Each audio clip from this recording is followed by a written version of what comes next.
When thinking of GIFs, an awesome tool to enhance productivity and collaboration probably isn't the first thing that comes to mind. I'm Alex Arena with Tuts Plus, and in this tutorial, I'll shatter that notion and show you how to create tiny, seconds-long screencasts in the GIF format, which just might change the way you work. Popularized in the mid-90s, animated GIFs quickly became emblematic of the early internet. The format allows for a number of frames to be displayed in succession, creating more or less what's a small movie. While their popularity took a nosedive as the web matured, recently the format has experienced a renaissance of sorts across many internet communities. Now, some people are using GIFs to create these little micro-screencasts that I mentioned before. The beauty of these screencasts is that they help demonstrate a single concept more clearly than a bunch of screenshots ever could. These micro-screencasts can also be a powerful collaboration tool for designers, developers, and instructors of every sort. So, let's get down to business. The first thing we're going to need to do is actually create the screencast itself. While this could absolutely be accomplished with a more powerful application like ScreenFlow, for these micro-screencasts, QuickTime's built-in screen recording functionality will serve our purposes beautifully. First, I'll open up the QuickTime Player. Next, I'll navigate to File and choose New Screen Recording. By clicking the downward caret to the right of the Record button, you'll see a list of advanced settings. Our final GIF won't contain sound, so you might as well select None as your microphone. In this Advanced Settings dialog, there's also an option to show mouse clicks in recording. This will, no surprise here, highlight any mouse clicks in your recording. Personally, I think it makes a great addition to most micro-screencasts, but feel free to try it out and decide for yourself. Now that we've finished setting up the recording, pressing the Record button will give you two final options. You can choose to either record the entire screen by clicking anywhere on the screen, or to record a predefined region of the screen by dragging your mouse, just like you would to select files on the desktop. Again, while this is a total matter of preference, I tend to only record with the predefined region for these micro-screencasts. With the recording in progress, make sure to keep it short, sweet, and to the point. Once finished, press the Stop button in your menu bar.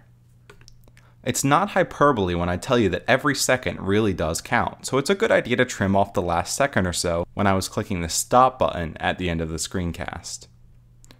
To accomplish this in QuickTime, I'll go to Edit in the menu bar and select Trim. This is a very basic editor and it works in much the same way as it would on the iPhone. Drag the handles until your screencast has reached the perfect length and press Trim. If you need more granular control over your trimming, enlarging the size of the QuickTime window will provide just that. Now that you've created your screencast, save it by going to File in the menu bar and choosing Save. With the basic recording taken care of, it's time to convert this to an animated GIF.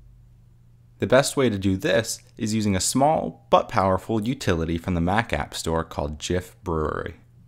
Once installed, I'll open up GIF Brewery, and now I'll be asked to open a file.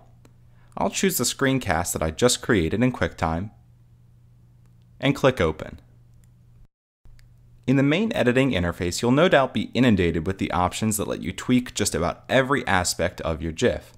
Luckily, much of this is just replicating the functionality provided in QuickTime, including options to crop and trim your video. While you don't have to worry about those, it's a good idea to consider resizing your GIF.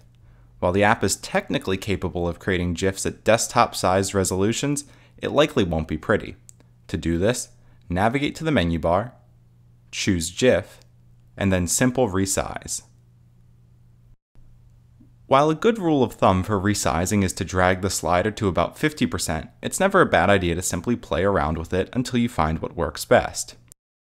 Now that my screencast is at my desired size, I can begin to get the dirty work of adjusting the export settings for the final GIF file out of the way.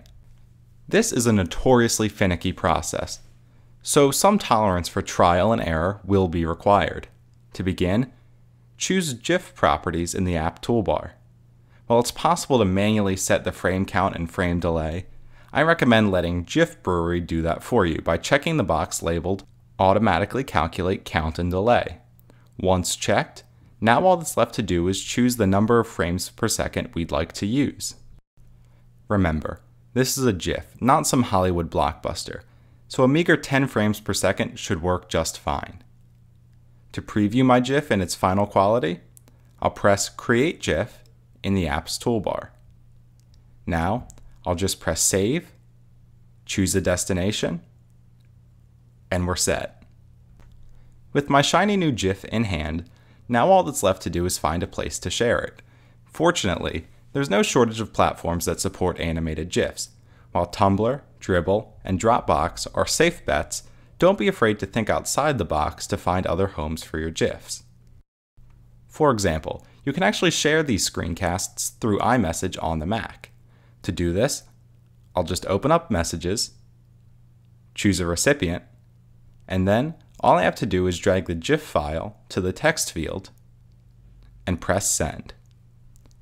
As you can no doubt tell, the process to create these micro-screencasts is filled with trial and error. As you begin to share your creations with coworkers, friends, and family, keep experimenting to create the perfect micro-screencasts that will help you become more collaborative and productive than ever. I'm Alex Arena with Tuts Plus, reminding you that it's GIF, not GIF.